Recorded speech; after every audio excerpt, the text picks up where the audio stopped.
ముందుగా బ్రహ్మర్షి పితామహ పత్రిజీకి, స్వర్ణమాల మేడంకి నా ఆత్మ ప్రణామాలు తెలియజేసుకుంటున్నాను. హాయ్ ఫ్రెండ్స్, మీకు కూడా ఆత్మ ప్రణామాలు తెలియజేసుకుంటున్నాను. ఈరోజు ఈ బ్రహ్మాస్ మెడిటేషన్ ఛానల్ ఈ టీం మెంబర్స్ అందరికీ కూడా, మమతా గారికి, రిమైనింగ్ టీం మెంబర్స్ అందరికీ కూడా నా ఆత్మ ప్రణామాలు తెలియజేసుకుంటున్నాను. ఫ్రెండ్స్, ఈరోజు మనం ఆధ్యాత్మికత అంటే ఏంటి, ఆత్మ జ్ఞానం అంటే ఏంటి కొంచెం తెలుసుకుందాం. మనందరము పిరమిడ్ స్పిరిచువల్ సొసైటీలో ఉన్నాం. PSSM, pyramid spiritual societies moment. Okay, కాబట్టి పిరమిడ్ పిఎస్ఎస్ఎం అనేది ఆత్మ జ్ఞానానికి పెద్ద పీట. అత్యుత్తమ స్థానంలో ఆత్మ జ్ఞానాన్ని అందించడానికి నిలిచిన ఒక ఆర్గనైజేషన్, ఆధ్యాత్మిక సంస్థ. ది ఫౌండర్ ఎవరు అంటే బ్రహ్మర్షి Subhash Patriji. He is the spiritual legend, New Age spiritualist, Great Pyramid Master, God, అన్నిటికన్నా కూడా ఒక దైవం. దివి నుండి భువికి దివి వచ్చిన ఒక దైవం. ఓకే ఫ్రెండ్స్, మనందరం కూడా దైవాలం అవ్వాలి అన్నదే పిఎస్ఎస్ఎం యొక్క కాన్సెప్ట్. పూర్ణాత్మ నుండి, సర్వాత్మ నుండి, పూర్ణాత్మ నుండి అయినా అంశాత్మగా ఈ భూమి మీదకి మనందరం వచ్చాం. కానీ ఆ విషయం మర్చిపోయి ఓన్లీ ఈ కనిపించే శరీరమే, ఈ కనిపించే ప్రపంచమే, ఈ భౌతికమైన అవసరాలే, ఈ భౌతికమైన ఈ లోక జ్ఞానమే అన్న దీనిలో, మాయ అనే దానిలో పడిపోతున్నాం ప్రతి ఒక్కరము కూడా. అలాంటి సందర్భంలో ఒక గొప్ప ఆధ్యాత్మికవేత్త, new age spiritualist, spiritual legend, Vishwaguru, ఎన్నో చెప్పొచ్చు, జగద్గురు బ్రహ్మర్షి పత్రిజీ. ఆయన జ్ఞానోదయాన్ని పొంది 1974లో he got enlightened. ఈ సత్యాన్ని అందరికీ బోధించాలి అని తను ప్రాపంచిక ధర్మాలని పాటిస్తూ కూడా, ఉద్యోగ ధర్మాన్ని పాటిస్తూ, అందరికీ తెలిసిన వారందరికీ, తెలియని వారికి కూడా ధ్యానం చెప్తూ ఆత్మజ్ఞానాన్ని బోధిస్తూ వచ్చారు. అలా 40 సంవత్సరాల నిరంతర ధ్యాన సాధనలో, ధ్యాన ప్రచారంలో, ఆత్మజ్ఞాన ప్రచారంలో, ఆయన జీవితాన్ని, శాకాహార ప్రచారంలో, పిరమిడ్ శక్తిని తెలియచేయడంలో ఆయన జీవితాన్ని అద్భుతంగా జీవించి ఆ జీవాత్మ పూర్ణాత్మగా పరిణామం చెందింది, ట్రాన్స్ఫర్మేషన్ అయ్యి సత్యలోకానికి వెళ్ళడం జరిగింది. అదే మార్గంలో మనందరం కూడా ప్రయాణిస్తున్నాము, ప్రయాణించాలి. ఇక్కడ ఆధ్యాత్మికత అంటే దానిలోనే ఉంది అర్థం, చూసారా? ఆధ్యాత్మికత, ఆత్మ యొక్క కథ. అంటే ఆత్మ ఎవరు? మనమే. మనం ఈ కనిపించే శరీరమే కాదు, ఆత్మ పదార్థాలం కూడా. ఈ ఆత్మ పదార్థాల యొక్క కథ ఆధ్యాత్మికత. ఆ ఆధ్యాత్మికత యొక్క ఎప్పుడైతే మనము ఈ శరీరమే కాదు ఆత్మ అని తెలుసుకుంటామో, ప్రతి ఒక్కరూ ఆత్మ జ్ఞానం ఉన్నప్పుడే మనం ఆత్మ పదార్థాలమే. ఈ జీవాత్మ సర్వాత్మగా రూపాంతరం చెందాలి. పరిణామం చెందాలి, ఎలివేట్ అవ్వాలి అని మనకి బోధపడుతుంది. ధ్యానము దీనికి సరి అయిన మార్గం. మనం ఈ శరీరమే కాదు, కనిపించే శరీరమే కాదు, ఆత్మ పదార్థాలము కూడా అని తెలుసుకోవడానికి ధ్యాన మార్గం అనేది అత్యుత్తమమైన మార్గం. ఇంకా ఏ మార్గము లేదు ఆత్మని చేరుకోవడానికి. ధ్యాన సాధనే సరి అయిన సాధన. ఆ ధ్యానమే శ్వాస మీద ధ్యాస ధ్యానం అనేది మనని ఆత్మకి చేరువ చేస్తుంది. ఆత్మ అనుభూతిని కలగడానికి అది దోహదపడుతుంది ధ్యాన సాధన. శ్వాస మీద ధ్యాస అనే ధ్యానం. అందుకే పిఎస్ఎస్ఎంలో బుద్ధుడు ప్రబోధించిన ఆనాపానసతి ధ్యానాన్నే పత్రిజీ బుద్ధుని దగ్గర ఆనందుడిగా 2600 సంవత్సరాల క్రితం ఆనందుడిగా ఉండి అతని వడిలోనే ఆనందుని వడిలోనే బుద్ధుడు చివరి శ్వాస వదిలేశారు. సందేశం ఏమైనా ఇమ్మని ఆనందుడు అడిగినప్పుడు అప్పో దీపో భవ అని చెప్పారు. నీ దీపాన్ని నువ్వే వెలిగించుకోవాలి, ఎవరు వచ్చి నిన్ను ఉద్ధరించరు అని చెప్పడం జరిగింది. అలాగే 5600 సంవత్సరాల క్రితం భగవద్గీత కృష్ణ భగవానుల వారి ద్వారా ఉద్ధరేదాత్మ ఆత్మానం, నిన్ను నువ్వే ఉద్ధరించుకోవాలి, నీ ఆత్మని నువ్వే ఉద్ధరించుకోవాలి అని చెప్పడం జరిగింది. ఇలా మనం ఏది తీసుకున్నా కూడా, రామాయణం తీసుకున్న ఆత్మారాముడు, రాముడే జీవాత్మగా భూమి మీదకి వచ్చి ధ్యానం చేసి తన పాత్రని సరిగ్గా పోషించి ఏ పాత్ర అయితే తీసుకొని వచ్చారో ఆ పాత్రకి జస్టిస్ చేసి మరలా పూర్ణాత్మగా దివికి వెళ్ళిపోయారు. ఇలా ప్రతి ఒక్క రామాయణం తీసుకున్నా, మహాభారతం తీసుకున్నా, జీసస్ బైబిల్ తీసుకున్నా, ఖురాన్ తీసుకున్నా, ఏ మతంలో ఏ దేవుడు అని పేరు పెట్టుకున్నా, ఏ గ్రంథం అని తీసుకున్నా కూడా అన్నీ కూడా నిన్ను నువ్వే ఉద్ధరించుకోవాలి, ఉద్ధరేదాత్మ ఆత్మానం అని చెప్పినవే. పురాణాలు, వేదాలు, భగవద్గీత, రామాయణం, మహాభారతం అన్నీ కూడా. అలాగే ఇక్కడ మనం మెయిన్ ఏంటంటే ధ్యానము ఏదో నాకు జ్వరం తగ్గడానికి ధ్యానంలోకి వచ్చాను, ఆస్తమా తగ్గడానికి ధ్యానంలోకి వచ్చాను, వస్తాం. కానీ అది కాదు మన క్రైటీరియా. ఈ కనిపించే శరీరమే కాదు, మనందరమే ఆత్మ పదార్థాలమే.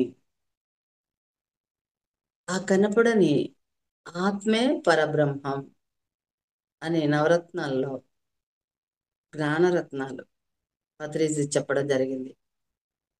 ఆత్మే పరబ్రహ్మం. ముందు ఆత్మని తెలుసుకుంటే ఆ ఆత్మ సర్వాత్మగా పరిణామం చెందడానికి, ట్రాన్స్ఫర్మేషన్ అవ్వడానికి అవగతమవుతుంది. కాబట్టి ఇక్కడ ఆధ్యాత్మికత అంటే ఆత్మ యొక్క కథ. మనమే ఆత్మ పదార్థాలమే, కనిపించే శరీరం కాదు అనేది ముఖ్యంగా మనం అందరూ అవగాహన చేసుకోవాలి. ఏదో స్వలాభం కోసం, ప్రస్తుత అవసరాలు తీరడం కోసం ధ్యానంలోకి వస్తే రావచ్చు, కానీ అది కాదు ధ్యానం యొక్క ముఖ్య ఉద్దేశం. ఇవన్నీ చిన్న చిన్న విషయాలట. ధ్యానానికి ఆరోగ్యం బాగుపడడం చేసుకోవడం అనేది చాలా చిన్న విషయం అట, నథింగ్ అట. ఎంతో ఆత్మజ్ఞానం, ఎంతో బ్రహ్మజ్ఞానం మనము నేర్చుకోవాల్సి ఉంది, పొందాల్సి ఉంది బ్రహ్మజ్ఞానాన్ని. సో ఫ్రెండ్స్, ధ్యానము జ్ఞానం కోసం, ఆత్మజ్ఞానం కోసం, బ్రహ్మ జ్ఞానం కోసం, మనని మనం తెలుసుకోవడం కోసం, మనం స్వస్థితిలో ఉండడం కోసం. ఆ స్వస్థితి అంటే, స్వ అంటే ఆత్మ, ఆత్మస్థితిలో ఉండడం కోసం ధ్యానం చేయాలి. ఎప్పుడైతే మనం లోక కళ్యాణార్థమై మన సేవలను కొనసాగిస్తామో, అప్పుడు మన స్వకల్యాణం కూడా దానిలో అయిపోతుంది. ప్రతి ఒక్క మెడిటేటర్కి ఇది అనుభవపూర్వకంగా అయిన ఎక్స్పీరియన్సే. మన స్వకల్యాణం చూసుకుంటూ ఉంటే ఇక్కడే ఉండిపోతాము. మనమట 100 గంటలు ధ్యానం చేస్తే ఎంత లబ్ధి పొందుతామో, ఒక్కరికి ధ్యానం చెప్తే అంతటి లాభం కలుగుతుందిట. చూడండి, మరి 100 గంటలు కూర్చొని అవస్థ పడడం బెటరా, వెళ్ళి ఒక్కరికి ధ్యానం చెప్పి రావడం బెటరా? కాబట్టి మనకున్న జ్ఞానాన్ని పంచాలి అన్నమాట. ఏదున్నా పంచాలి. డబ్బుంటే కొంచెం పంచాలి, బట్టలుంటే పంచాలి, ఆహార పదార్థాలు ఉంటే పంచాలి. ఇట్లా మన దగ్గర ఏది ఉంటే అది, జ్ఞానం ఉంటే పంచాలి. ఇలా ఏది ఉంటే అది పంచగలగాలండి. అప్పుడే పెంచబడుతుంది. కాబట్టి ఫ్రెండ్స్, మనం ఇక్కడ ఆత్మ జ్ఞానము ఎట్లా తెలుస్తుంది? ముందు అసలు ఈ శరీరమే కాదు, మనమే ఆత్మ పదార్థాలమే అని తెలుసుకునే అనుభూతి పొందాలి, ఎక్స్పీరియన్స్ చేయాలి. అంటే ఏం చేయాలి? ధ్యాన సాధన చేయాలి. ధ్యాన సాధన చేయాలి అంటే మనము ఏదో చేస్తున్నాం, వస్తున్నాం, ఇలా జూమ్ పెట్టాము అంటే ఏదో కొద్ది మంది ఆన్ చేసేసి, ఎంతమంది వచ్చారు? 12 మెంబర్స్ వచ్చారు కష్టపడి. ఆ? ఇంత కష్టపడి వీళ్ళు జూమ్ రన్ చేస్తుంటే టైము 9:30కి ఏం చేస్తాము? పనులన్నీ చేసుకొని ఆత్మజ్ఞానం తీసుకోవచ్చు కదా. ముఖతః ఆ జ్ఞానాన్ని వినడము ఎంత అదృష్టం. మేము 2006లో నేను ధ్యానంలోకి వచ్చాను. అప్పుడు మాకు ఈ ఫెసిలిటీ లేదు, జూమ్లో ఫెసిలిటీ లేదు. సజ్జన సాంగత్యం చేద్దామంటే క్లాసులకు వెళ్ళడానికి అవకాశం లేదు, టైం లేదు, ఉద్యోగరీత్యా. మరి బుక్స్ చదువుకొని సాధన చేసి గంటల గంటలు ఆ చేసిన సాధనని పంచడం వలన జ్ఞానాన్ని, వచ్చిన జ్ఞానాన్ని, ఏ తెలిస్తే ఏ, బి తెలిస్తే బి, ఏది తెలిస్తే అది అది ఇతరులకు చెప్పమని చెప్పారు పత్రిజీ. గురువుగారు చెప్పిన దాన్ని తూచా తప్పకుండా పాటిస్తూ రావడం వలన ఈరోజు మీకు నా జ్ఞానాన్ని పంచగలిగే స్థితికి నేను రాగలిగాను. నేను ఆత్మస్థితిలో ఉండగలిగాను, ఉండగలుగుతున్నాను. నేను ఆత్మని అని తెలుసుకోగలిగాను. ఇక్కడ ఏం చెప్తారు అంటే, నువ్వు ఆత్మజ్ఞానివి, నీకు ఆత్మజ్ఞానం ఉంది అని తెలుసుకోవాలి అంటే, నీ దగ్గర దుఃఖం ఉంది అంటే నీకు ఇంకా ఆత్మజ్ఞానం రానట్టే. నీ దగ్గర బాధ ఉంది అంటే నీకు ఆత్మజ్ఞానం రానట్టే. నువ్వు ధ్యానం చేయాల్సిందే. నీకు దుఃఖం వస్తున్నా, బాధ వస్తున్నా, నీ గుణాలు, రజోగుణం, సత్వగుణం, ఎక్కడ సత్వగుణంలో ఉండాలి, ఎక్కడ రజోగుణంలో ఉండాలి, ఎంత ఉండాలి, ఎలా ఉండాలి, ఎప్పుడు ఉండాలి, ఈ బ్యాలెన్స్ లైఫ్ని లీడ్ చేయలేకపోయినా ధ్యాన సాధన చేయవలసిందే ముమ్మరంగా. దానికే పత్రిజీ ఏం చెప్పారు ఫార్ములా? ఆధ్యాత్మికత అంటే 1+4+8 ఈజ్ ఈక్వల్ ఆధ్యాత్మికత అని చెప్పారు. తెలుసా ఈ ఫార్ములా? 1+4+8 ఈజ్ ఈక్వల్ ఆధ్యాత్మికత, ఆత్మశాస్త్రం. వన్ అంటే ధ్యానము,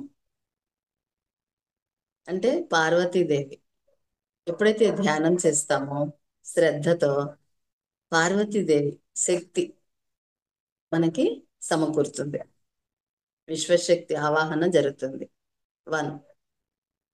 ఎప్పుడైతే విశ్వశక్తి ఆవాహన జరుగుతుందో, ధ్యానం చేసి తీసుకుంటామో, జ్ఞానం వస్తుంది, ఆత్మజ్ఞానం వస్తుంది. నేను ఈ శరీరమే కాదు,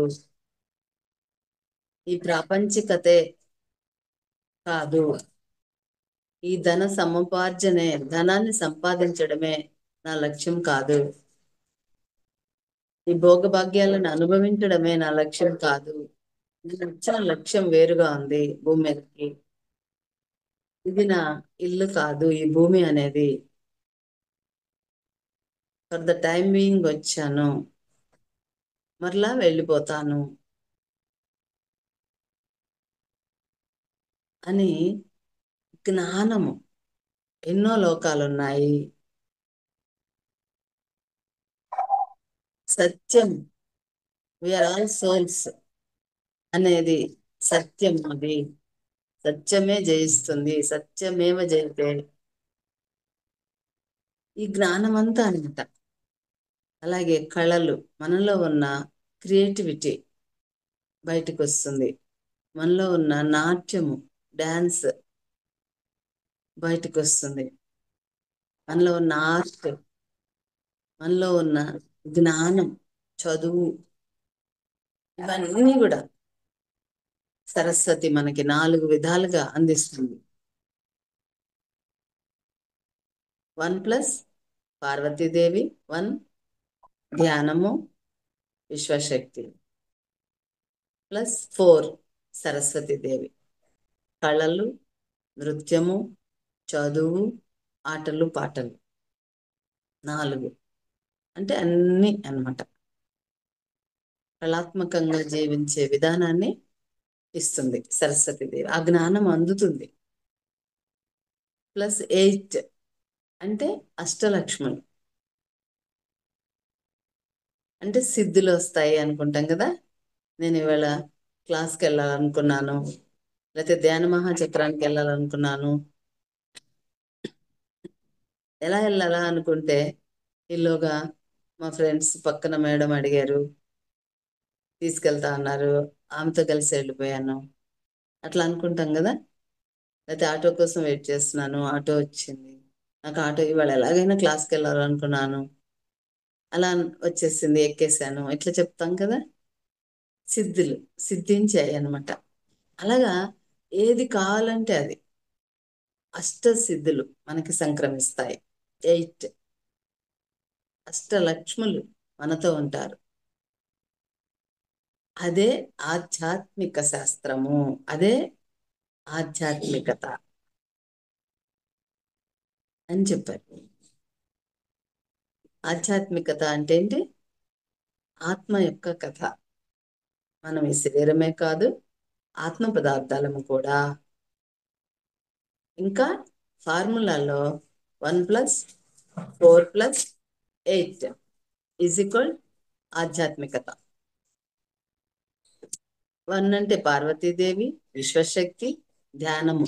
ధ్యానం చేయడం వలన పార్వతీదేవిని, విశ్వశక్తిని తీసుకుంటాము. అలాగే సరస్వతీదేవి వస్తుంది ఆ తర్వాత. ఎప్పుడైతే ధ్యానం చేస్తామో విశ్వశక్తిని తీసుకుంటామో, అంటే జ్ఞానం వస్తుంది. 4 రకాలైన కళలని మనం సంపాదిస్తాము. అలాగే ఆ తర్వాత ఎప్పుడైతే జ్ఞానం వస్తుందో మనకి అష్టసిద్ధులు వస్తాయి. 8 రకాలైన లక్ష్ములు మనతో కూడి ఉంటారు. అదే ఆధ్యాత్మికత.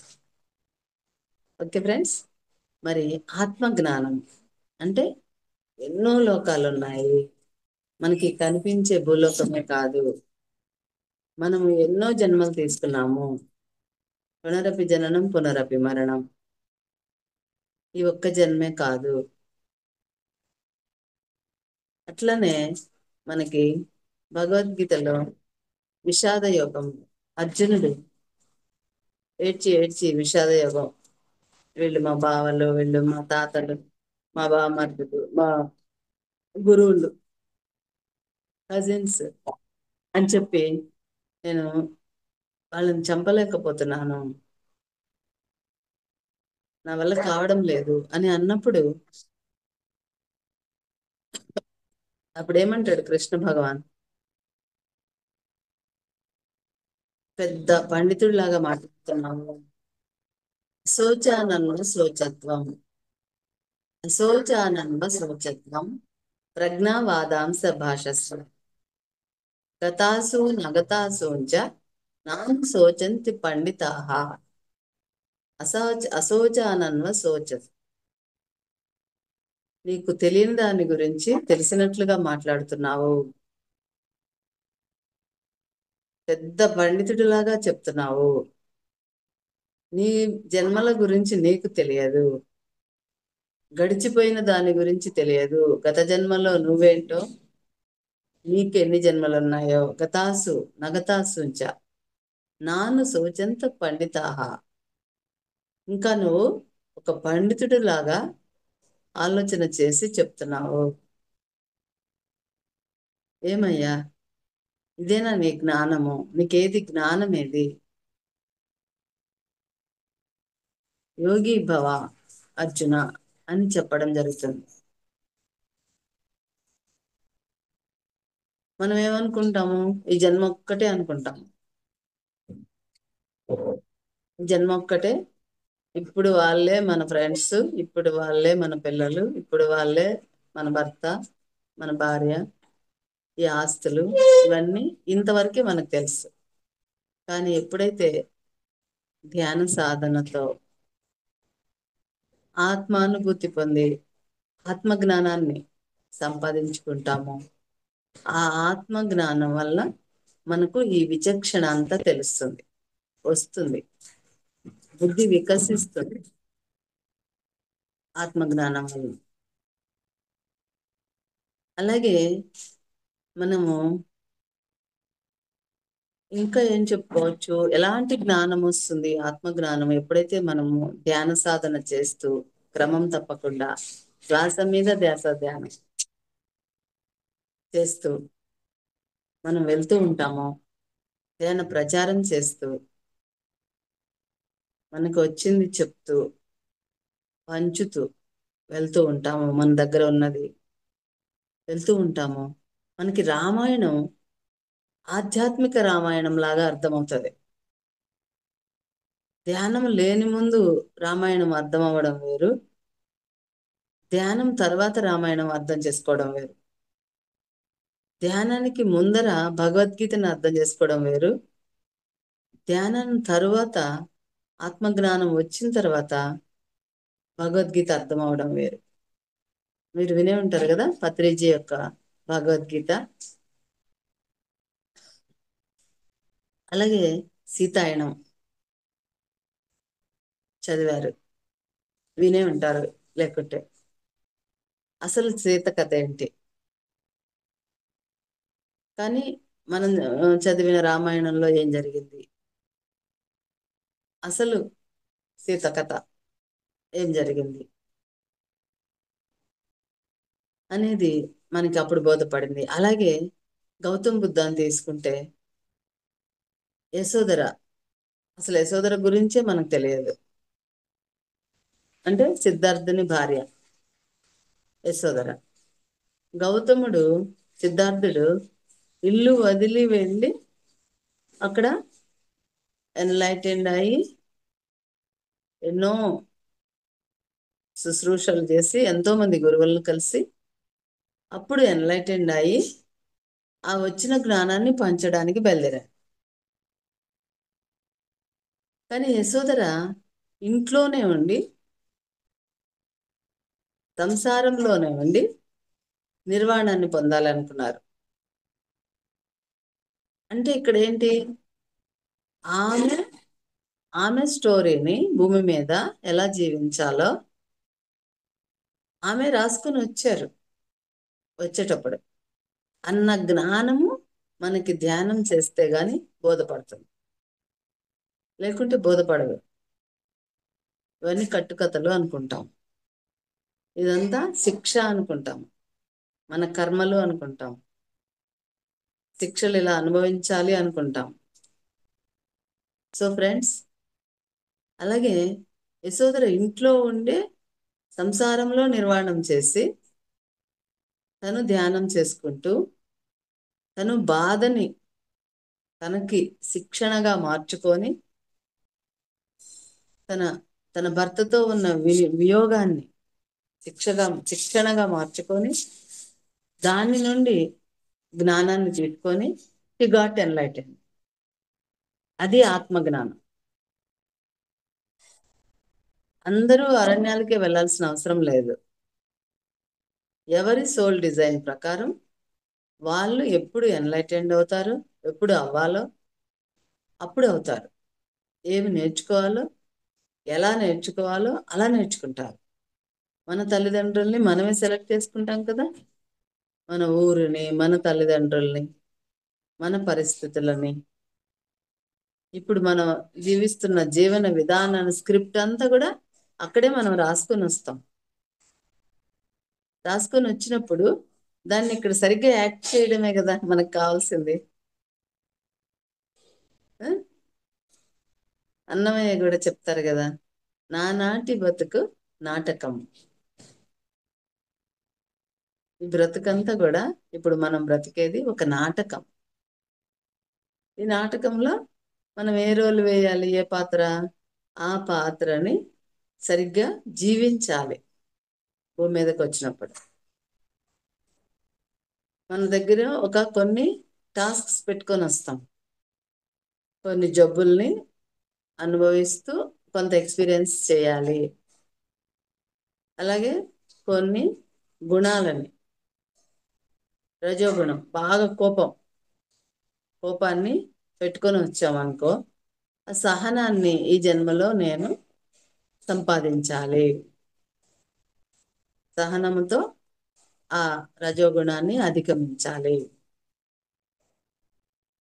లేక కఠిన హృదయంగా ఉన్నారనుకో, వాళ్ళు సహృదయంగా ప్రేమతత్వంతో కరుణతో ఉండాలి. అది వాళ్ళ టాస్క్. ఇది ఎంత జ్ఞానం అన్నమాట. ఆత్మకి జ్ఞానం, ఆత్మ ఎదుగుదలకి, ట్రాన్స్ఫర్మేషన్ అవ్వాలి అంటే ఉన్న స్థితి నుండి ఉన్నత స్థితికి ఎదగాలి అంటే ఈ జ్ఞానం అంతా ఆత్మకి అందాలి. మనం ఏం చేస్తున్నాము, ఒకటి రాగానే సమస్య బెంబేలు పడిపోతున్నాము, లేకపోతే చిల్లవల్ల పలవలుగా ఆలోచన చేస్తున్నాం. కానీ ఒక సమస్య వచ్చినా, ఒక బాధ వచ్చినా, ఒక ఇబ్బంది వచ్చినా, ఇది ఎందుకు వచ్చింది, ఇప్పుడు నేను ఏమి డీల్ చేయాలి, దీన్ని ఏమి నేర్చుకోవాలి అని చెప్పి మనం ఆలోచన చేయాలి. చేసి ఆ పరిస్థితిలో నిలబడి యాజ్ ఏ విట్నెస్గా అక్కడ ఏమి నేర్చుకోవాలో అది నేర్చుకొని ముందుకు వెళ్ళాలి. అప్పుడు ఆత్మకి అది ఒక ఎక్స్పీరియన్స్ అవుతుంది.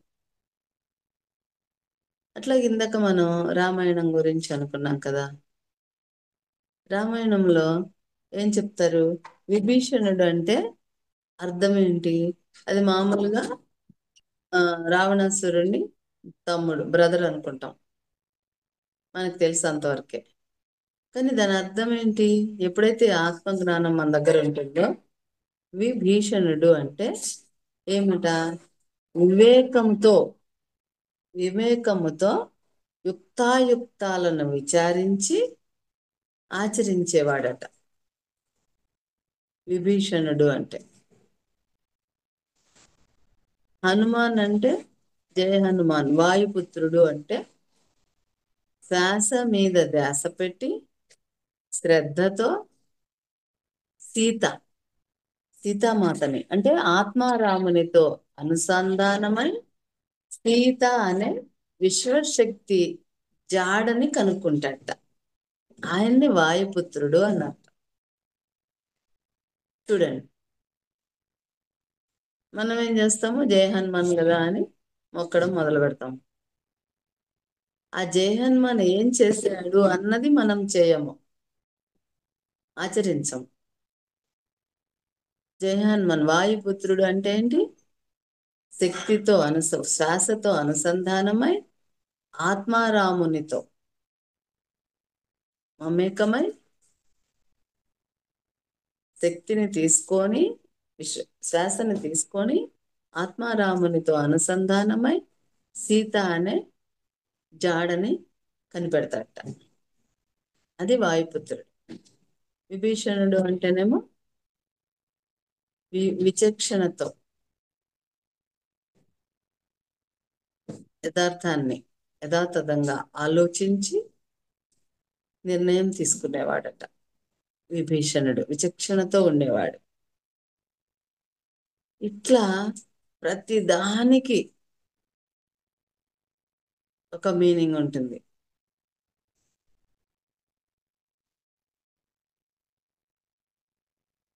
కాబట్టి మనం ఏం చేయాలి? ఆత్మ జ్ఞానాన్ని నేర్చుకోవాలి, పొందాలి, ఆత్మ అనుభూతిని పొందాలి ఫస్ట్. తర్వాత ఆత్మ జ్ఞానం వైపు ప్రయాణం చేయాలి. తపన ఉండాలి. ఈ లైఫ్ అనవసరంగా వేస్ట్ అయిపోతుందే, కాలక్షేపం చేస్తున్నామే అన్న తపన ఉండాలి. నేర్చుకోవాల్సింది ఎంతో ఉంది. ఈ జన్మలో వచ్చిన ప్రణాళిక మనకి అరటిపండు వలిచి పెట్టినట్టుగా పత్రిజీ చెప్పారు. 3 లక్ష్యాలను మన ముందు పెట్టారు. ధ్యానం చేయడం, ధ్యాన ప్రచారం చేయడం, స్వాధ్యాయం, సజ్జన సాంగత్యం, సేవ చేయడం. ఇవన్నీ నేర్పించి వెళ్ళారు, చూపించి వెళ్ళారు. ఇంకెవ్వరికైనా అవే ఉంటాయి. ఇంకెంతకు మించి హైయెస్ట్గా ఏమీ లేవు. ఈ 3 లక్ష్యాలు ఏవి? ధ్యాన జగత్, సాకార జగత్, పిరమిడ్ జగత్. ఈ 3 లక్ష్యాలను గనక మనం పెట్టుకొని ముందుకు వెళ్తే, సాధిస్తూ లోక కళ్యాణంలో భాగమైతే శాంతి స్థాపన అనేది జరుగుతుంది.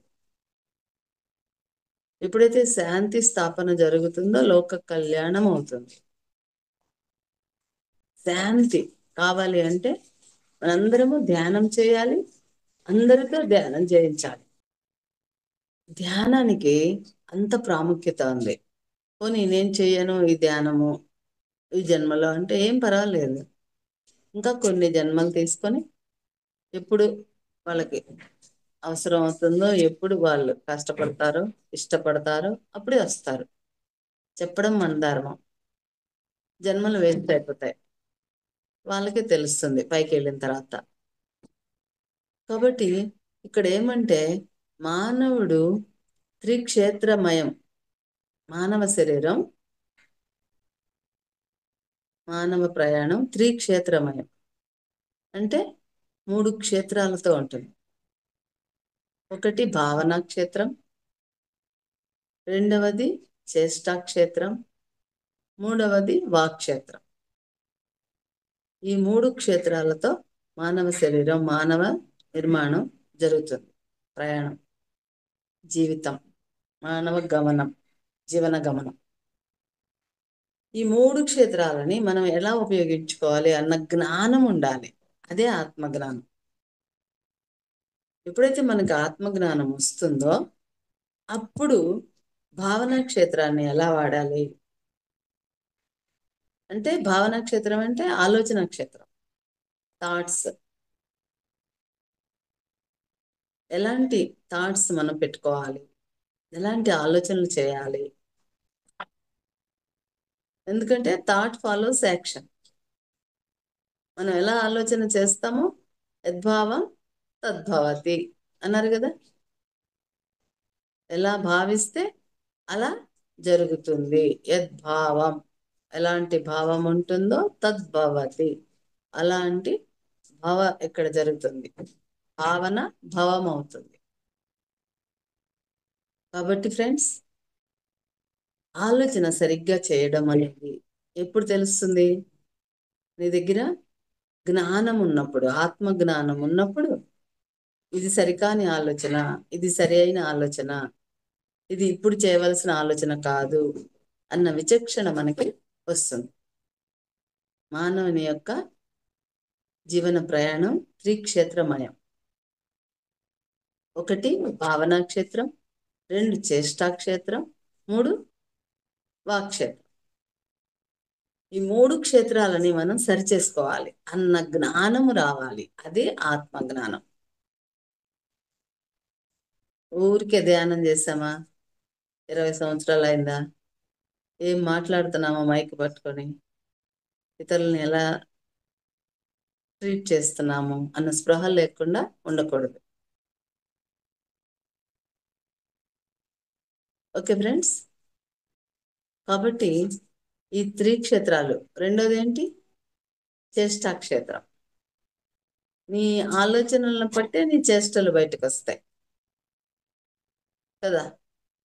ఇప్పుడు నేను కోపంతో ఆలోచన చేశాను అనుకో, నా చేష్ట ఎలా ఉంటుంది, ఇస్త్రీ పడేస్తాను చేతిలో ఉన్నది కదా. కాబట్టి ఆలోచనను బట్టి మన చేష్టలు బయటకు వస్తాయి. ఆ చేష్టా క్షేత్రాన్ని సరిచేసుకోవాలి. మన దగ్గర ఆత్మజ్ఞానం ఉంది అని అనుకుంటే ఇవన్నిటిని బట్టి మనకు తెలిసిపోతుంది అవతల వ్యక్తి ఏ స్థితిలో ఉన్నారు. అలాగే మూడవది వాక్క్షేత్రం. వాళ్ళ చేష్టలు అలా ఉంటాయి, వాళ్ళ మాటలను బట్టి మళ్ళీ యాక్షన్ జరుగుతుంది. ఆలోచనలను బట్టి జరుగుతుంది, మాటలను బట్టి జరుగుతుంది. అందుకే పత్రిసలు ఎప్పుడు చెప్తారు, వాక్క్షేత్రాన్ని సరిచేసుకోండి, వాక్క్షేత్రాన్ని సరిచేసుకోండి అని చెప్తారు. కాబట్టి వాక్క్షేత్రం చాలా ఇంపార్టెంట్. ఇంకా భావనా క్షేత్రమైనా ఎవరు చూడరు, ఎవరు పాయింట్ చేయరు, నోటీస్ చేయరు. మన లోపల లోపల లోపల జరుగుతాం. అది కూడా చేయకూడదు, బట్ కానీ ఇమీడియట్ ఎఫెక్ట్ వాక్క్షేత్రం. వాక్ని సరి చేసుకోవాలి. ఎంత అవసరమో అంతే మాట్లాడాలి, ఎప్పుడు అవసరమో అప్పుడే మాట్లాడాలి. మౌనంతో ఉండాలి ఎక్కువ. వాక్కు చాలా తక్కువగా ఉపయోగించాలి. ఆ వాక్కు కూడా పాజిటివ్గా ఆలోచన చేయాలి, పాజిటివ్గా మాట్లాడాలి, మరలా మిరాక్యులస్ అద్భుతంగా మాట్లాడాలి. ఏ సిచ్యువేషన్లో అయినా యద్భావం తద్భావతి. ఎలా భావిస్తే అలా అవుతుంది, ఎలా మాట్లాడితే అలా కూడా అవుతుంది. ఓకేనా. కాబట్టి ఈ చేష్టా క్షేత్రాలు మనతో ఉన్నాయి అన్న జ్ఞానం మనకి ఎప్పుడు వస్తుంది, ఆత్మజ్ఞానం ఉన్నప్పుడే వస్తుంది. ఇదంతా కూడా ఆత్మజ్ఞానం. అలాగే మనకి త్రిగుణాలు, త్రిగుణ తత్వంలో ఉన్నాము మానవుడు. ఆ త్రిగుణాలు ఏంటి చెప్పండి. తమోగుణం, రజోగుణం, సాత్విక గుణం, నిర్గుణం.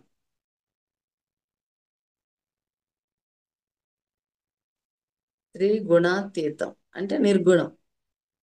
3 గుణాలకి అతీతంగా వెళ్తే నిర్గుణం అవుతాడు అనమాట. అంటే గుణం లేనట్టు కదా, అందుకని త్రిగుణం.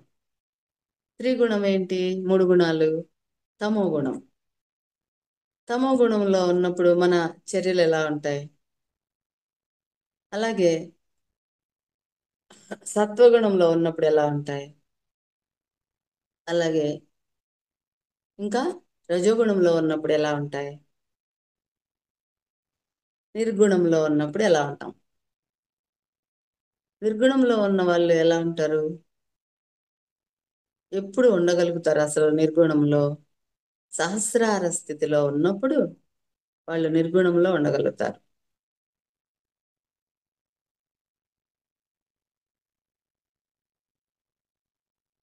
మనం ఎప్పుడైతే తమో గుణంలో ఉంటామో ఎంతసేపటికి శరీర పోషణ, ఈ భౌతిక ప్రపంచం గురించి ఆలోచనలు. సుఖాలు వీటి గురి మీదే ఉంటుంది. అదే రజోగుణంలోకి వెళ్ళిన వాళ్ళ పరిస్థితి ఎలా ఉంటుంది? ఉన్నవాళ్ళు నేను ఎమ్మెల్యేని అవుదామా, ఎంపీని అవుదామా, రాజకీయాలు, పదవులు, గొప్పలు, అసూయ, ద్వేషం ఇవన్నీ కలిసి ఉంటారు. అలాగే ఈ సాత్విక గుణంలో ఉన్న వాళ్ళు ఎలా ఉంటారు? సో ఫ్రెండ్స్, సాత్వికత్వంలో ఉంటారు వాళ్ళు. సత్వ గుణంతో ఉంటారు. ఇతరులకి హాని చేయకుండా కైండ్ హార్ట్తో, ప్రేమతో ఉంటారు. అనాహత చక్రాతో ఉంటారు. అలాగే నిర్గుణంలో ఉన్న వాళ్ళు మాత్రమే సహస్రార స్థితిలో ఉండి లోక కళ్యాణం కోసం ఎక్కువగా సహాయం చేస్తారు. అదే ధ్యాసతో ఉంటారు నిరంతరం. ఓకే, కాబట్టి ఈ గుణాలను కూడా మనం తమో గుణంలో ఉన్నట్లయితే అధిక సాధన చేసి ధ్యాన సాధన, ఆత్మజ్ఞానాన్ని సంతరించుకొని తమో గుణ స్థితి నుండి ఎక్కడ వెళ్ళాలి? రజోగుణ స్థితికి వెళ్ళాలి. రజోగుణ స్థితిలో ఉన్నవాళ్ళు ఇంకా బాగా ధ్యాన సాధన చేసి మినిమం రోజుకి 3 గంటలు చేయాలి ప్రతి ఒక్కరూ కూడా.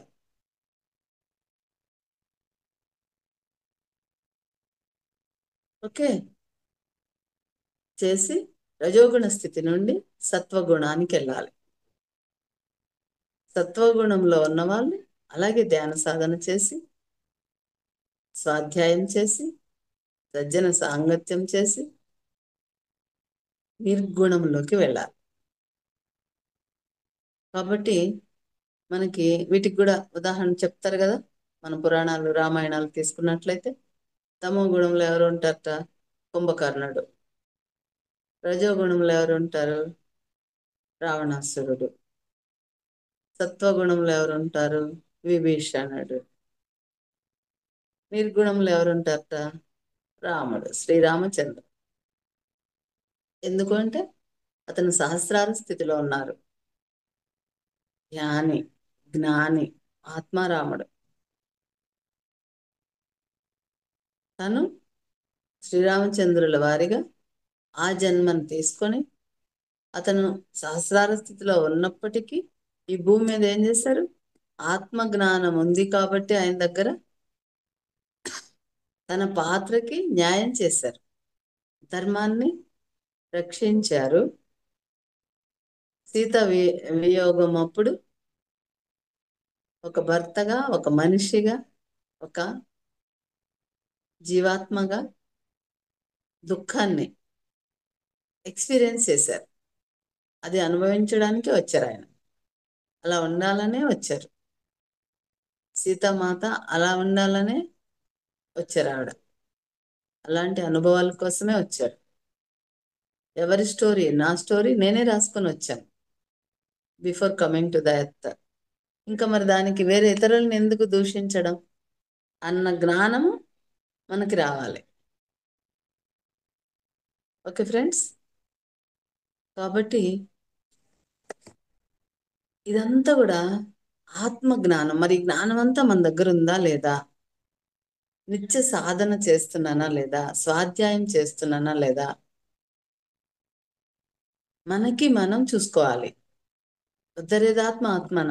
మనం ఎవ్వరు ఉద్ధరించరు అసలు. ఈ జన్మ ఏదో గడిచిపోతుంది, అన్ని కంఫర్ట్స్తో ఉన్నాము అని మర్చిపోకూడదు. ఒక రోగాలు ఉన్న వాళ్ళే ధ్యానం చేస్తారు, బాధలు ఉన్న వాళ్ళే చేస్తారు కాదు. ఉన్నా చేస్తాము, వాటిని అధిగమించి ఆనందంగా ఉండడానికి. ప్రతి ఒక్కరం కూడా ఈ భూమి మీదకి వచ్చేది ఆనందంగా జీవించడానికి కోసం. ఈ జీవన విధానాన్ని ఆనందంగా జీవించడం కోసం వస్తాం. మిడిల్ పాత్, మధ్య మార్గంలో వెళ్తూ ఆనందంగా జీవించాలి. అంతేగాని ఏది పీక్కి వెళ్ళకూడదు. ఆధ్యాత్మికత పట్టుకొని అటే పోకూడదు, అన్ని వదిలేసి. ప్రాపంచికతలోనే ఉండిపోకూడదు, మునిగిపోకూడదు, ఆధ్యాత్మికతను వదిలేసి. అలా అన్నమాట. ఒక మధ్య మార్గంలో సంసారంలోనే నిర్వాణం అనేది పెట్టుకొని, మనకి ఎవరు ఆదర్శం అంటే పత్రిజీ. ఆయన ఒక మానవుడిగా భూమి మీదకి వచ్చి ఈ గాట్ ఎన్లైటెన్, ఈ గాట్ మ్యారీడ్, పిల్లలు, సంసారం, ధ్యాన ప్రచారం చేస్తూ ఉద్యోగం 19 సంవత్సరాలు ఉద్యోగం చేశారు. సమాజానికి తన వంతు తను సాయం చేశారు, ఫ్యామిలీని పోషించారు. ఆ తరువాత ఇంకా చాలు అని మనందరి కోసం, సమాజం కోసం, లోక కళ్యాణం కోసం, తన కోసం, తన ప్రణాళిక కోసం బయలుదేరి ధ్యాన ప్రచారం, జ్ఞానాన్ని పంచడం, శాంతిని నెలకొల్పడం కోసం శాకాహార ర్యాలీస్, శాకాహార ప్రబోధాలు చేశారు, చేయించారు. ఒక్కడిగా బయలుదేరి అనేక మంది, లక్షల మందిని తయారు చేశారు, ధ్యానులుగా, జ్ఞానులుగా, ఆత్మ జ్ఞానులుగా. అసలు పత్రిజీ తప్పించి ఈ భూమి మీద ఈ కాలంలో ఎవ్వరూ ఆత్మ గురించి చెప్పలేదు. ఎంతో మంది ఉన్నారు, ఎన్నో ఆధ్యాత్మిక సంస్థలు ఉన్నాయి. ఆత్మ గురించి, శాకాహారం గురించి స్టేజ్ ఎక్కి వల్ల గుద్దినట్టుగా చెప్పింది, ఘంటాపదంగా చెప్పింది, ధైర్యంగా చెప్పింది ఒకే ఒక్కరు. సత్యాన్ని చాలా సింపుల్ గా, యు ఆర్ ద సోల్ అనేది ట్రూత్ అన్నమాట. అయితే మనకు తెలియదు, తింటున్నాం, నిద్రపోతున్నాం, ఏ ఆహారం తింటున్నామో తెలియదు, ఎలాంటి మాట మాట్లాడుతున్నామో తెలియదు. ఇలా ఉన్నాం, ఆత్మజ్ఞాన లోపంతో ఉన్నాము. ఎప్పుడైతే ఆత్మజ్ఞాన లోపంతో మనం ఉన్నామో ఏమవుతుంది, మనం మనకే అర్థం కాము. అసలు ఏ టైంలో ఏ నిర్ణయం తీసుకోవాలో, ఏ టైంలో తినాలో, ఏ టైంలో పడుకోవాలో, ఏ టైంలో ఆలోచన చేయాలో, అదంతా మనకి మనం అర్థం కాకపోవడం అంటే. మనం మనకు అర్థం కానప్పుడు అసలు ఇతరులు మనకు అర్థమే కారు. ఇంకా ఫైటింగ్స్ అంటే ఒక సరి అయిన సత్సంబంధాలు ఉండవు ఇతరులతో, సమాజంలో ఉండవు, ఫ్యామిలీలో ఉండవు, మనతో మనము ఉండలేము. ఇది పరిస్థితి. మనిషి ఈ బాహ్య ప్రపంచంలో డబ్బు సంపాదించడం అనే దాని వెనక పరిగెడుతున్నారు మనుషులు. మనలో ఉన్న క్రియేటివిటీ ఏంటి? అసలు ఈ ఈ శరీరము, ఈ తిండి, ఈ డబ్బు, ఇది కాకుండా ఇంకేదైనా ఉందా? దేనికోసం వచ్చాము అని ఈ వైపు ఆలోచన పెట్టడం లేదు. భౌతిక విస్ఫోటనం అనేది చేస్తున్నారు. భౌతిక విస్ఫోటనం చేస్తే ఏమవుతుంది? భౌతిక బాహ్యపరమైన అంటే ప్రాపంచిక పరమైన నష్టాలే జరుగుతాయి. క్రోధము, అసూయ, రక్తపాతము, యుద్ధాలు, మరణాలు, ఇవే జరుగుతాయి. అదే ఆధ్యాత్మిక విస్ఫోటనం జరగాలండి. ఆధ్యాత్మిక విస్ఫోటనం అంటే ఎలా జరగాలి? మన అంతరంగంలో జరగాలి. ప్రతి ఒక్కరి అంతరంగములో అంటే ఇన్నర్గా మన లోపలికి మనం ప్రయాణం చేయాలి. మన లోపలికి మనం ప్రయాణం చేస్తేనే ఆ ఆధ్యాత్మిక విస్ఫోటనం అంటే స్పిరిచువల్ విప్లవం, ఆధ్యాత్మిక విప్లవం అన్నమాట జరగాలి. మన అంతరంగంలోకి వెళ్ళాలి అంటే one and only way meditation, ధ్యానము. అందరూ ఆధ్యాత్మికత అంటే స్పిరిచువాలిటీ అంటారు కదా ఇంగ్లీష్లో. తెలుగులో ఆధ్యాత్మికత అంటే పూజలు, స్తోత్రాలు, మంత్రాలు, జపాలు, వ్రతాలు ఇవే అనుకుంటారు. ఆధ్యాత్మికత అంటే స్వస్వరూపానుసంధానమే భక్తి. భక్తి అంటే ఆ పూజ చేయడం అనుకుంటారు, వ్రతం చేయడం అనుకుంటారు. స్వస్వరూపానుసంధానమే. స్వస్వరూపము అంటే స్వ అంటే ఆత్మ, ఆత్మ యొక్క స్వరూపముతో అనుసంధానింపబడమే భక్తి. అసలు వింటామా? వినం. దీన్ని మళ్ళీ వైలెంట్గా తయారు చేస్తాం. స్లోగన్స్, ఫలానా వాళ్ళు ఇలా చెప్పారు పిఎస్ఎస్ఎంలో. పిరమిడ్ మాస్టర్స్ అందరూ కూడా మతానికి వ్యతిరేకంగా వెళ్తున్నారు. జీసస్ గురించి పొరుగు వారిని ప్రేమించు అన్నారు. జీసస్ అన్నాం అనుకో, అదేమి అర్థం ఏంటి? పొరుగు వారిని అంటే ఇంటి పక్క వారినే కాదు, యానిమల్స్, బర్డ్స్, ఇన్సెక్ట్స్ అన్నిటినీ, వృక్షాలు, జంతువులు అన్నిటినీ ప్రేమించడం. దట్ ఈస్ కాల్డ్ కరుణ, కైండ్నెస్. ప్రేమ అంటే మన ఇంట్లో మన అబ్బాయిని, నా భర్తని, నా ఇల్లుని, నా వస్తువుల్ని, నా కుక్కని, నా నా నా నా లేకపోతే మాది, నామాలు, నామాలు తీసేయడమే ఆధ్యాత్మికత.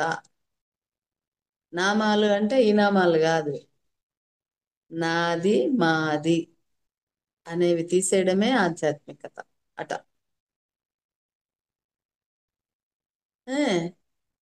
ఇది ప్రేమ అంటే ఏంటో తెలియదు, కరుణ ఏంటో తెలియదు, డిఫరెన్స్. మనం జీసస్ గురించి చెప్పినా, రాముడి గురించి చెప్పినా, అల్లా గురించి మొదలు పెట్టామంటే ఎక్కడ దాకా తీసుకెళ్తారు? పహల్గాం దాకా తీసుకెళ్తారు, యుద్ధం దాకా తీసుకెళ్తారు, కాశ్మీరును పాకిస్తాన్ యుద్ధం దాకా తీసుకెళ్తారు. వీళ్ళ పని దాన్ని డైవర్ట్ చేయడమే, వేరే వైపు మరలించడమే. మాటలని పెడార్థాలు అంటారు కదా, మీనింగ్ లెస్గా మాట్లాడతారు, మీనింగ్ లెస్గా థింక్ చేస్తారు. అంతేకాని ఎందుకు థింక్ చేస్తారు అలాగంటే they didn't have spiritual knowledge, wisdom. వాళ్ళకి లేదు ఆత్మ జ్ఞానం. That's why they are thinking, they are talking, they are doing like that. ఆత్మ జ్ఞానం ఉంటేనే సరిగ్గా ఆలోచించగలుగుతారు. ఒక యోగీశ్వరుడు రాసిన భగవద్గీత మరొక యోగీశ్వరుడికి మాత్రమే అర్థమవుతుంది అని చెప్పారు పత్రి సార్. It's true. దానిలో కృష్ణుడు అంటే ఏంటి, అర్జునుడు అంటే ఏంటి, పాండవులు అంటే ఏంటి, కౌరవులు ఏంటి, అసలు హృదయ దౌర్బల్యం అంటే ఏంటి, అసలు కూర్మం గురించి చెప్తుంటే అసలు కూర్మములాగా ఎలా ఆలోచించాలి అంటే, వీళ్ళు కూర్మావతారం అనేమో దేవుడిని చెప్తారు, పూజ చేస్తారు, తీసుకెళ్లి తాబేలు కనపడగానే దాన్ని తీసుకెళ్లి ఇసిరి పడేస్తారు. మత్స్యావతారం అంటారు, తీసుకెళ్లి పూజలు చేస్తారు, మత్స్యం కనపడగానే కోసుకొని తినేస్తారు. రాక్షసత్వంతో కూడి ఉండడమే అనాధ్యాత్మికత. అదేమంటే రాముడు గురించి విమర్శించారు, జీసస్ గురించి చెప్పారు, వీళ్ళు హిందువులు అయి ఉండి జీసస్ గురించి మాట్లాడకూడదు అంటారు. వాడు మనిషి కదా, హిందువు మనిషి కదా, క్రిస్టియన్ మనిషి కదా, ముస్లిం మనిషి కదా. శ్వాస లేదా? శ్వాస అందరికీ ఉంది కదా, ఆత్మ అందరికీ ఉంది కదా. ఇది ఎందుకు వినరు అంటే they didn't have spiritual wisdom. ఆత్మ జ్ఞానము లేని మూర్ఖులు వివాదాలు సృష్టిస్తారు, ప్రయత్నించరు, సాధన చెయ్యరు, వినరు, ఆచరించరు, ఫైటింగ్స్కి రెడీ అవుతారు, వైలెన్స్ క్రియేట్ చేస్తారు. శాంతిని దూరం చేస్తారు, అశాంతిని క్రియేట్ చేస్తారు. This is the way now we are going. So friends, ఆత్మ జ్ఞానం ఉన్నప్పుడే వాడు మనిషి. మాంసం తినేవాడు మనిషి కాదు, రాక్షసుడు. నేను కూడా మాంసం తినే వచ్చాను, రాక్షసిని, before meditation. After that I became human being. అప్పుడు నాకు తెలిసింది కైండ్ హార్ట్ ఏంటో, కైండ్నెస్ ఏంటో, ఇతరుల గురించి తెలిసింది, యానిమల్స్ గురించి తెలిసింది. అంతకుముందు తెలియదు, రాక్షసత్వమే ఉంటుంది. వాళ్ళు ఎన్ని చెప్పుకున్నా నేను వెరీ గుడ్ హ్యూమన్ బీయింగ్ అన్న చెల్లదు. కాబట్టి ఆత్మ జ్ఞానము ముందు మనం తెచ్చుకోవాలి. ఆధ్యాత్మికత అంటే ఏంటో తెలుసుకోవాలి. ఎప్పుడు ఒకే స్థితిలో ఉండకుండా ఉన్న స్థితి నుండి ఉన్నత స్థితికి వెదగాలి. మన గుణాలను మార్చుకోవాలి, మన స్థితులను మార్చుకోవాలి, మన తత్వాన్ని మార్చుకోవాలి. ఇదంతా ఆత్మజ్ఞానం. మన చక్ర స్థితులు మారాలి, లోకాల గురించి తెలియాలి, జనన మరణాల గురించి తెలియాలి, అసలు మరణం లేదని జ్ఞానం అందాలి. ఓకే ఫ్రెండ్స్, ఇదంతా కూడా ఆత్మజ్ఞానం. మరి కొంచెం సీరియస్గా ఈ జన్మని ధ్యాన సాధనతో మనం ధన్యం చేసుకుందాం, ఆత్మజ్ఞానం సంతరించుకుందాం. ఆత్మే పరబ్రహ్మం. ఈ హ్యూమన్ బీయింగ్ డివైన్ హుడ్ అవ్వాలి. ఈ అంశాత్మ సర్వాత్మగా మారాలి అంటే we should have kindness, forgiveness, gratitude, thankfulness. These are all divine qualities అన్నమాట. We should have giving nature. అవన్నీ కలిగి ఉండాలి. దైవత్వ లక్షణాలను కలిగి ఉండి జీవిస్తేనే మనం దైవాలం అవుతాము. అందుకే పత్రేజీ వీఆర్ ఆల్ గాడ్స్ అంటారు. అవ్వాలి. ఈ మానవుడు ముందు రాక్షసులం కదా, నేనైతే రాక్షసిని. Why? Because I hate non veg. After that I became human being, మనిషిని అయ్యాను. ఇప్పుడు పరమాత్మ స్థితికి వెళ్ళాలి. This is the way I'm going. Okay friends, కాబట్టి ఇలా చెప్తే ఆత్మజ్ఞానం ఎంతైనా ఉంటుంది. మన ఆహార విషయంలో కూడా ఇవన్నీ భగవద్గీత చెప్పినవే, 18 ఆదర్శ సూత్రాల్లో చెప్పినవే. పత్రిజీ పిఎస్ఎస్ఎంలో మనము ఏ మతాన్ని విమర్శించడం లేదు, ఏ పూజని తిరస్కరించడం లేదు. ఉన్న స్థితి నుండి ఉన్నత స్థితికి ఎదగండి అని చెప్తున్నాము. నువ్వు ఆత్మవి అని తెలుసుకోమని చెప్తున్నాము. ధ్యానం చేయమని చెప్తున్నాము. దేవుళ్ళందరూ ధ్యానం చేశారు, మనం కూడా ధ్యానం చేసి దేవుళ్ళు అవుదాం. ఓకేనా? Thank you friends. Thank you. Thank you friends. Thank you very much. నమస్తే మేడం. నమస్తే. చాలా థ్యాంక్స్ మేడం, క్లాస్ చాలా బాగుంది మేడం.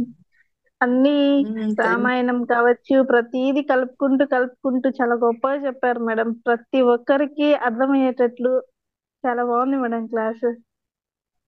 మామూలుగా యూ. మనం ఏంటి చెప్పినప్పుడు ఇంతకు ముందు అంతా మనము అజ్ఞానంతో ఆ నాన్ వెజ్ తింటూ మేము చాలా గొప్పగా ఉన్నాం అనుకుంటున్నాం. అసలైన గొప్పతనం అవి తింటే రాదు. మనం ప్రతి ఒక్క జీవిని ప్రేమించినప్పుడే వస్తుందని చాలా బాగా చెప్పారు మేడం. అది తింటూ ఎంత గొప్పగున్నా వేస్ట్ మేడం, అది ఆపేస్తేనే మనం మనుషులుగా గుర్తించగలం. అప్పుడు మనమే గ్రేట్ అనుకునే వాళ్ళం తింటూ కూడా, అవును మేడం. కానీ రాక్షసులం, నో డౌట్ ఎట్ ఆల్. అది తెలుసుకోవడానికి చాలా రోజులు పట్టింది. తెలుసుకున్నాక ఆచరించితే ఇంకా గొప్పగా ఉంటాం అనేసి అర్థమైంది madam. Thank you so much madam. Thank you madam. చాలా చక్కగా చెప్పారు మేడం ఈరోజు క్లాస్. నిదానంగా ఆ 148 ఫార్ములా దగ్గర నుంచి ఆ యోగత్వం అంటే యోగిగా మారినప్పుడు మాత్రమే, ధ్యానం చేసినప్పుడు మాత్రమే భగవద్గీత అంతా అంత విన్నాను కానీ మేడం ధ్యానం చేసిన తర్వాత దాంట్లో ఉండే లోతు ఆ మర్మం అనేది క్లియర్ గా అర్థమవుతూ ఉంది మేడం. అంటే మనం ధ్యాన సాధన ఆ, చేసి మన యొక్క స్థితిగతులు మారినప్పుడు అది ఇంకా వేరే కోణంలో మనం ప్రతిదీ చూడగలుగుతాం. అంటే దృష్టి మారుతుంది కదా, సృష్టి మారిపోతుంది ఆటోమేటిక్ గా. అవును అది దాంతో పాటు అవును హనుమంతుడు విభీషణుడి గురించి కూడా చాలా చక్కగా వివరించారు మేడం. విచక్షణతో కూడుకొని చేసేదని చెప్పని, హనుమంతుడు శ్వాసని, సీతని ఒక దారిని కనిపెట్టడం అని చెప్పని, త్రిక్షేత్రమయం అని చెప్పని, త్రిగుణాల గురించి, అలానే మనము మధ్య మార్గంలో ఉండి ఆనందమయమైన జీవితం గడపడానికి వచ్చాం కాబట్టి మధ్య మార్గంలో జీవించాలి అని, అలానే ఆ ధ్యానం అంటే ఈ ఆధ్యాత్మిక విస్ఫోటనం, ఎప్పటికప్పుడు ఆ జ్ఞానాన్ని తెలుసుకుంటూ ఆ జ్ఞానం మీరు నాకు చెప్పినట్లుగా గంటలు గంటలు తరబడి ధ్యానం చేసేదానికన్నా ఒకరికి ఆ జ్ఞానాన్ని అందిస్తే మన వల్ల ఒకరికి ధ్యానం కానీ చేసే ఒక భాగ్యం మనం కలిగించాము చెప్పాము అని అంటే ఇంకా చాలా గొప్పది అని ప్రతిది కూడా చాలా లోతుగా చాలా చక్కగా వివరించారు మేడం. చాలా థ్యాంక్స్ మేడం. చాలా బాగుంది మేడం సెషన్. చాలా thanks madam. Thank you. Parashuram sir. Sir మాట్లాడండి సార్. మేడం గారు నమస్కారం అండి. ఆత్మ ప్రణామం అండి. మేడం గారు నమస్తే సార్. వినిపిస్తుందా? నా నమస్తే పేరు పరశురామ్ వినిపిస్తుంది. మేడం. నేను దుబాయ్ నుంచి జాయిన్ అయినా మేడం. ఓకే ముందుగా మన జగద్గురు ఓకే అయిన పత్రిజీ పరమాత్మకి నమస్కారం. మీ అందరికీ ఆత్మ ప్రణామములు. చాలా అద్భుతంగా ఓకే ఉంది మేడం. తెలియని విషయాలన్నీ కొన్ని అన్ని తెలిసినాయి అన్నమాట. చాలా అద్భుతంగా మీరు అందించారు ధ్యానము. మాకు చాలా సంతోషం. మీతో మాట్లాడాలని ఎన్నో రోజుల సంకల్పం ఈ రోజు నెరవేరింది అనమాట. ప్రతి గ్రామంలో రావాలని పత్రిజీ పిరమిడ్ జగత్ అని ఒక ప్రాజెక్ట్ పెట్టడం జరిగింది. ఆ ట్రస్ట్ అవును ఇప్పటి వరకు 85 గ్రామాల్లో 85 పిరమిడ్లకి ఇచ్చిందండి. లాస్ట్ మంత్ అవును వరకు కూడా ఆ, ఒక్కొక్క అవును పిరమిడ్కి 50,000 రూపాయలు చొప్పున ఒక్కొక్క గ్రామంలో నేల మీద కట్టే పిరమిడ్కి ఇస్తుంది. అంటే పబ్లిక్ అందరూ ఉపయోగించుకునే పిరమిడ్కి గ్రామ గ్రామానికి ఒక పిరమిడ్ రావాలని అవును ఈ ట్రస్ట్ సంకల్పించింది అన్నమాట. పత్రిసరు అవును 1,00,000 పిరమిడ్ ధ్యాన ఆశ్రమాలు కావాలి అని అడిగారు భూమి మీద, ఆల్ ఓవర్ ద వరల్డ్. అవును ఇప్పటి వరకు అవును 36,000 పిరమిడ్స్ ఉన్నాయి భూమి మీద, ప్రపంచమంతా కలిసి. ఆ, 36,000. 64 ఇంకా 64,000 పిరమిడ్స్ గనుక మనము అందరం అవును కలిసి ఉన్నంతకాలం మనం చేయడం, తర్వాత జనరేషన్ తర్వాత అలాగా 1,00,000 పిరమిడ్ ధ్యాన ఆశ్రమాలని భూమి మీద గనక మనము కన్స్ట్రక్ట్ చేసినట్లయితే ఆ ఎనర్జీకి ఇక్కడ ఉన్న నెగటివ్ అంతా కూడా క్లియర్ అయిపోతుంది అనమాట. ఈ యుద్ధాలు తగ్గడం కానీ, వైలెన్స్ తగ్గడం కానీ, ఈ అరాచకాలన్నీ కూడా, అవును రక్తపాతం ఆగడం, ఇదంతా కూడా సమసిపోతుంది. దీనిలో భాగస్వాములు అవ్వండి అవును అందరూ కూడా. ఈ జూమ్ సెషన్ లో ఉన్న వాళ్ళందరికీ విజ్ఞప్తి చేస్తున్నాను. ఆ, నెలకి ఒక 100 రూపాయలు ఈ ట్రస్ట్ కి పంపించేటట్టుగా ఉంటే మీ 100 రూపాయలు నెలకి 2-3 పిరమిడ్లకి వెళ్తుంది. ఉమ్, ఇంట్లో ఉండే మీరు ప్రతి పిరమిడ్ లో మీ పేరుతో 2-3 ఇటుకలు ఉంటాయి అన్నమాట. మీ సేవ ఆ విధంగా వెళ్తుంది. అవును మేడం. అవును మనము పిరమిడ్ ధ్యానాశ్రమాలని 1,00,000 పిరమిడ్ ధ్యానాశ్రమాలే అయ్యేటట్టుగా చూద్దాము, చేద్దాము, చేస్తున్నాము. 3 లక్ష్యాలకి కొంచెం కొంచెం డొనేషన్ ఇవ్వడం నేర్చుకోండి. ఇచ్చే తత్వం ఉంటే ఇస్తేనే వస్తుంది. ఇది నేచర్ లా అన్నమాట, ప్రకృతి నియమం. ఇవ్వడం నేర్చుకోవాలి ఫస్ట్. మనకి ఏదైనా రావాలి అంటే అది ఇవ్వాలి. సపోజ్ మన ఎవరు ప్రేమించట్లేదు అనుకుంటాం కదా, ముందు అసలు మనం ప్రేమించడం మొదలు పెట్టాలి ఇతరులని. అప్పుడు ప్రేమ మనకి దొరుకుతుంది. మనతో ఎవరు స్నేహం చేయరు అనుకుంటే ముందు స్నేహం మనం ఇవ్వడం చేయడం నేర్చుకోవాలి. అప్పుడు మనకు వస్తుంది. ఏదైతే ఇస్తామో అది తిరిగి 10 వస్తుంది. No doubt at all. ఇది మా జర్నీ. ఆత్మజ్ఞానం నేర్చుకోండి, ఆత్మజ్ఞానులు అవ్వండి. సమాజాన్ని ఒక ఆధ్యాత్మిక సమాజంగా తయారు చేద్దాం అందరం కలిసి. మరి స్త్రీలందరూ కూడా ముందుకు రావాలి. స్త్రీ శక్తి ఇప్పుడు భూమికి చాలా అవసరం. ఎన్నో మహిళా ధ్యాన మహాచక్రాలు జరగాలి. చేద్దాము, అందరూ ముందుకు రండి. ఓకేనా? Thank you. Thank you so much madam. Thank you masters. అందరికీ థ్యాంక్ కూడా చక్కటి జ్ఞానం మేడం ద్వారా అందుకున్నాం. సేవా పరంగా మనం ఏం చేయగలుగుతామో ఇందాక మేడం చెప్పినట్లుగా ఎవరికి తోచినంత వాళ్ళు సహాయం సేవ ఖచ్చితంగా చేయాలి. ఎందుకనంటే మనం చేతుల్లో మనం డబ్బు సంపాదించొచ్చు. మనం 3 పూట్ల తింటున్నాము అని అంటే రైతు కష్టమే అది. మనం కొనుక్కొని తినొచ్చు. అంటే వాళ్ళు ఎవరికి తగ్గట్టుగా వాళ్ళు వృత్తిపరంగా వాళ్ళు చేస్తుంటేదే మన వరకు వస్తుంది. సో, అలానే మనం పేర్చిన ఒక ఇటుకలో ఆ పిరమిడ్‌లో చేసిన ఆ శక్తి ఏదైతే ఉందో ఆ చుట్టుపక్కల అక్కడ చేసిన వాళ్ళు ఒక దానం చేసిన ఆ శక్తి పొందడం వల్ల చుట్టుపక్కల మేడం చెప్పినట్లుగా ఆ గ్రామీణ ప్రాంతాలు, ఆ విలేజెస్‌లో అంతా కూడా చాలా ఈ వైలెన్స్ అదంతా మేడం చెప్పినట్లుగా అవుతూ ఉంటుంది. మనకి ఎంత తోచితే అంత ఖచ్చితంగా సహాయం చేయండి మాస్టర్స్. అందరికీ కూడా మేడం చెప్పినట్లుగా వినియోగించుకుంటూ ఉన్నాను. Thank you so much madam. చక్కటి జ్ఞానాన్ని థ్యాంక్ అలానే యూ. సేవని కూడా అందరికీ మరొకసారి గుర్తు చేశారు. Thank you madam. Thank you masters అందరికీ. రాత్రి అండి. Thank you. బాయ్.